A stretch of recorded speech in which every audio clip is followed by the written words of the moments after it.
So let's get this conversation started. Don't touch mine.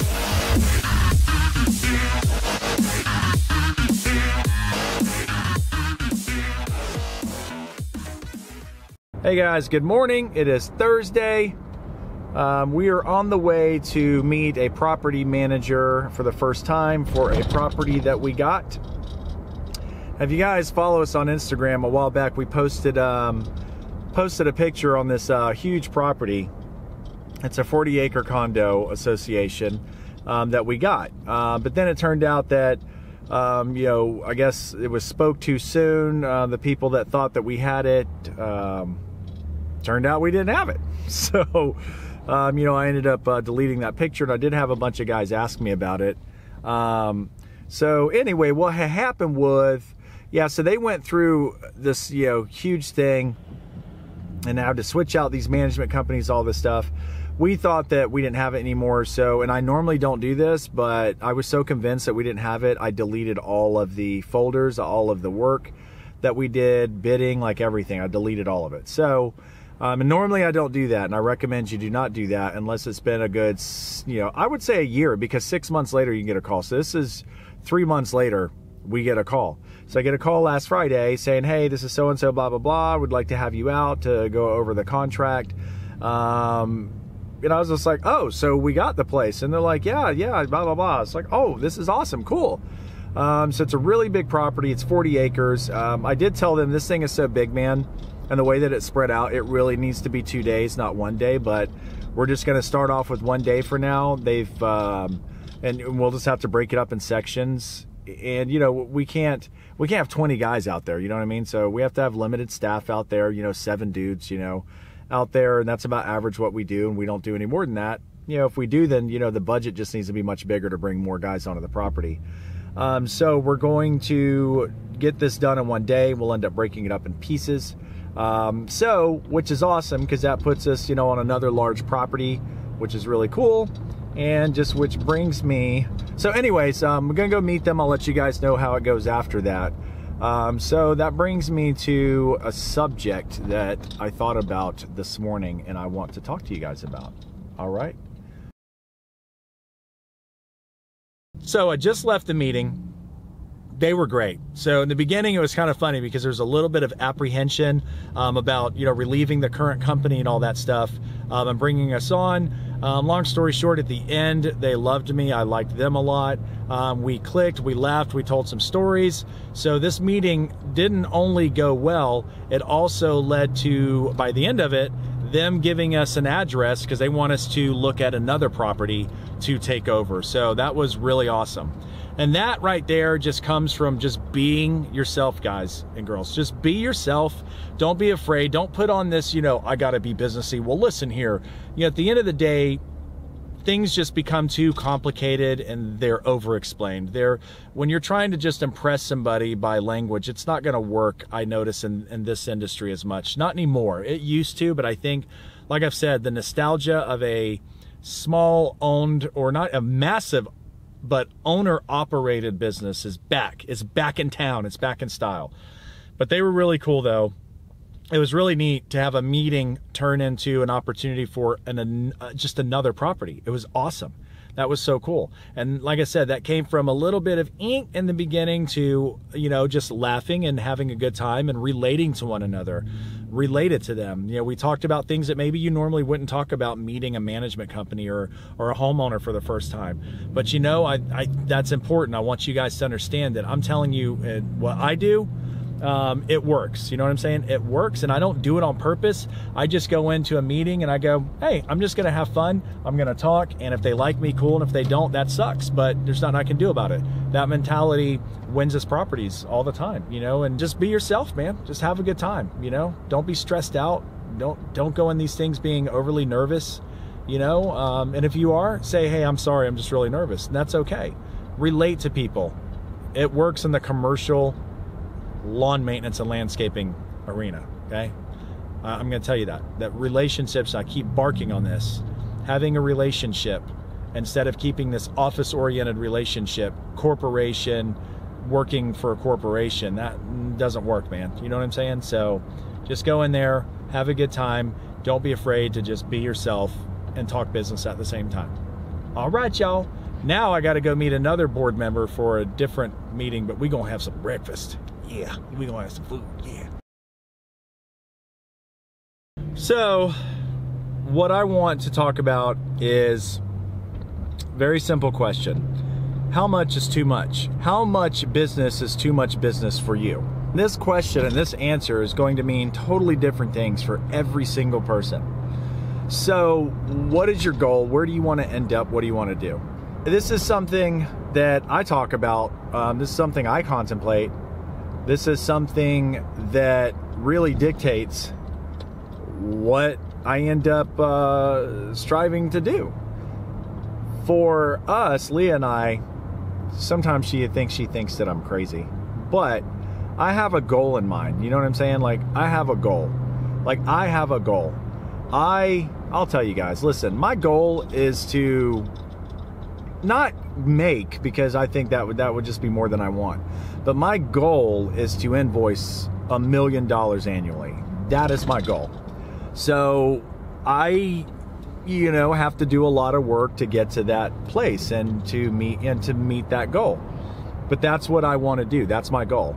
So I did the whole thing where I was by myself. I wasn't satisfied with that.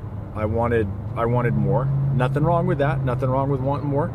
I wanted more. So ended up getting to about 3 crews, and then everything was fine. It was really busy. Did not work the weekends, then went through stuff with life and everything fell apart and had to start all over. Doing things differently this time, just running commercial condo apartment complexes instead of just mainly houses. So, I've talked to you guys about the advantages and all that stuff, and I've already done that, and I'll go over some other stuff about it because there's just some other points that I want to cover. But it's a good question. I think it's a good question when you start out doing this and you start out in this line of work. I think that's a good question, and you're not going to have. It's just like a child changing their taste buds, man, or changing their mind. I mean, we are children when we start a new business, because what we start out, where we end up in the middle, and where we want to end up in the end is going to change several times. But I've been pretty consistent on this as I am in the middle, or the beginning middle, I say, of kind of where I want to go. So, like I said, my goal is to invoice $1 million a year, and what it's going to take to do that, I can see. I know what it's going to take to do that. I'm prepared to do what I need to do to meet that goal.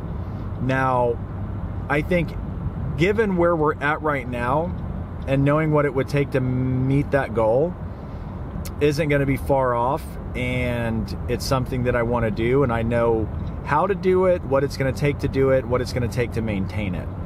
And like I spoke with you guys before about, doing commercial landscape, large apartment complexes, depending on your area, because it's not like this everywhere. For here, once you are known as a commercial lawn maintenance and landscape company, you end up in this clique of rotation. You lose one, you'll gain another, and that's about where we're starting to be. We're starting to be known as this company, that compares with all these much bigger guys. So for that, it's awesome. Earlier this summer, the beginning of this summer, we ended up losing. We got 3 condos. We ended up losing them, but we kind of let them go and lost them at the same time. So it's and it was just like, oh my God, we're gonna freak out. But then we ended up picking more right after that. The other clients that we've had for a while. So these were people we were sketchy about in the beginning anyway. But the thing is how much is enough? What's too much? So for me, like I said, $1 million a year, be 3 crews is all it's going to take to run. Now, okay, 3 crews doing lawn service on the right condo properties, we could do $1 million a year. So residential, I mean, it would take a lot more than 3 crews to hit $1 million a year. Can tell you that right now for the area. So that's the goal. And the reason that I want to hit that and that I'm happy with that is because it's manageable. I'll be very, very busy, but it is very manageable, and I see the chess pieces that I would need to put in place in order to acquire it. I think that when we're in this business, it's very easy to get overwhelmed. It's very easy to maybe want more than we should expect, or maybe even the opposite, to expect less than we should. You got to think about it this way. What's your plan? Are you going to retire doing lawn service? Are you going to retire doing lawn service?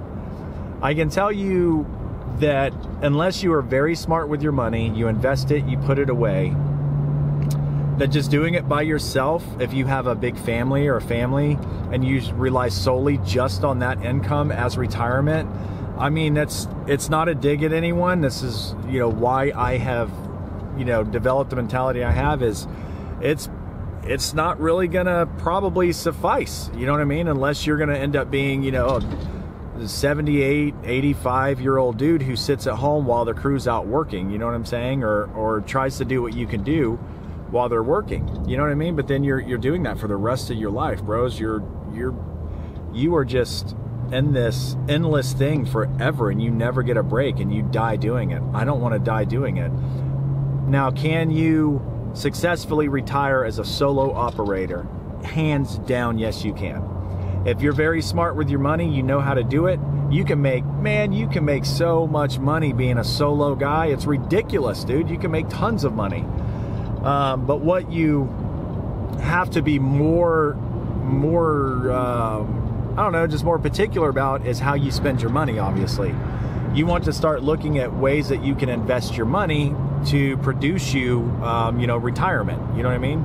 But you can get, you can invest stock market stuff, you can do all kinds of things. You can save money, buy real estate, rent out apartments. You can do all these things that you can do with a big company, with a small company. You definitely can. And in the end, you can sell your business for a last little chunk of money, all that stuff. But for me, that's not where I want to go personally. And I think that it's awesome for guys that do want to go there, stay there, and be there. But I think what I'm trying to say is, the question being, what's too much?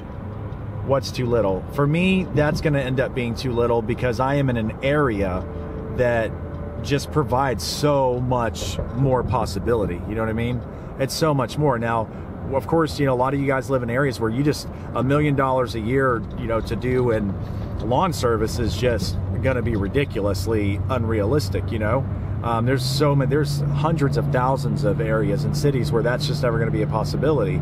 So in those areas, you can still be a solo guy. You do your plowing, in the wintertime. You do your landscape lawn maintenance in the summertime. You save money, you put it away, you invest it, man, you can be set for the rest of your life. You can be good. For me down here, we're in such a big city with so many opportunities. That is the goal. That's the goal right there, to do that. Of course, billing $1 million a year, you don't keep you don't even keep half of that. You know what I'm saying? But it provides you with just more options, provides you with different ways to save and invest your money to, set yourself up for retirement. So that is my goal right there. And I don't think that that's too much. I think that for me, Leah thinks I'm nuts, but I think that in the end, I think she agrees with me too, though. She sees why I want to do it, and she's down. She's down like Slim Jim. But that for me is not too much, and that's my goal. If I don't hit the goal, I'll be fine. I'll be cool, but that's my goal. Like I always say, though, this business is a mirror image business. You put in and you get back what you put in. You see what you get. You know what I mean? It's going to give you back, the equal amount of hard work that you put in. So I would like to know what you guys have for goals. What's your goal? Is your goal to just stay a solo guy for as long as you can? Maybe your wife has a sick job. Or maybe you're a woman that owns a landscape company. Your husband has a sick job. They have retirement covered. You don't have to worry about that part. Is this something temporary you're doing for a while? Is this something that, yes, you do plan on doing this, but you're only going to or you just want to run as a solo operator, you just want to have 2 crews, but you're not exactly sure how it's going to pan out in the end and how you're going to retire. Because you have to think of that stuff, man. You have to think this is a job that takes a lot of commitment. It takes a lot to put into it. And so if you're going to plan on doing this and you're going to end, you know, your working career doing this, you have to have a goal. You have to have an idea of how you're going to retire. What happens when the money gets cut off? You know what I'm saying? So I'd like to know what you guys think is, you know, is your goal. What's your goal? What is too much? Have you had moments where you have put in weight, you know, you've kind of gotten in over your head? I've gotten in over my head like 1,800 different times. But I don't mind, because I learned so much from doing something that I'm clueless about. You know what I'm saying? So I don't think if you don't take risks and all that, you won't be able to see a possibility that you didn't know didn't exist before. So by jumping in, you may screw up and but you may go, never mind, I'm good where I'm at, or no, let me retry that and let me do something bigger and better. So that's kind of where I'm at. I've been there and I've done really good. You know, we're a point to where we were doing really great and lost it all, want to restart it, and we're doing really good again. But I want to, I just got different goals this time. I got a number and I want to hit that. And there's just so many different ways to do it, and I'm going to do it. You know what I'm saying? I'm going to do it because I can, because the opportunities are there, and it's up to you. It's just up to you to do it. But there is too much. I don't want to work 7 days a week. I don't, you know, a lot of you guys do, and I think it's awesome, man. I don't want to work 7 days a week. I want to enjoy my life, and I don't want to die sitting on a lawnmower. You know what I'm saying? I don't want to do that. I don't want to die digging holes. I don't want to do that. So I want to run a business and not run a job. And you guys have heard me say that before. Owning a business and owning a job are 2 different things. Now you can work, you know, you can work on the truck 24 hours a day, 7 days a week. You still own a business, but you know, your business has you, and that's that. You know, like, I don't think there's anything wrong with that. I think it's awesome. You know, it's to each their own. Just saying, me personally, I just want to give you guys some insight. You know, the guys that aren't in that position, or maybe want to be in the position to, you know what, I'm just going to take the day off because I can. I got guys at work and I want to take the day off. I'm stressed out. I've had so much crap I got to deal with. I don't feel like being at work today. And when you own a business, you can do that. You know, you can. It's easier to do that. I can't always do that. I don't always want to do that. But for me, what is too much? For me, too much is having so much business that you can't keep up with it. You're stressed out beyond belief. You're miserable. And you just can't sleep at night. So if I ever get to that point, I'm going to back it down. But until I get to that point, it's not too much for me. So, and I think that's my mark. I've been in this business a while. I have a lot of friends that do millions of dollars a year, and I hear, you know, all the complaints. I hear this and that. I have to deal with a lot of stuff, but right now it's all worth it. You know, it's all worth it. There are days where I just want to go throw business in the trash, and then there are mostly other days where I don't feel that way. So it's worth it to me. But what is too much is not being able to handle the work that I have. That's too much. Too much. So you guys leave me a comment. Let me know what's up. I'm about to pull up here and let you guys know how... Anyways, I probably rambled on a lot, and I don't know. It's just something that I think we all think about. How am I going to retire? Am I doing the right thing by doing more than one crew? Am I doing the right thing by staying solo? Am I doing the right thing? I think that all of those are the right thing as long as you manage your money the right way. As long as you manage your life and manage your money the right way, all of those things are the right thing. In the end, you have to do what's good for you and what makes you happy, and that's that. For me, figuring out a big number to retire and enjoy my life is really important to me. You guys that are in your 20s and teens, I mean, you have a huge advantage, man. I'm 43 years old, bros. I'm about to be 44 come February.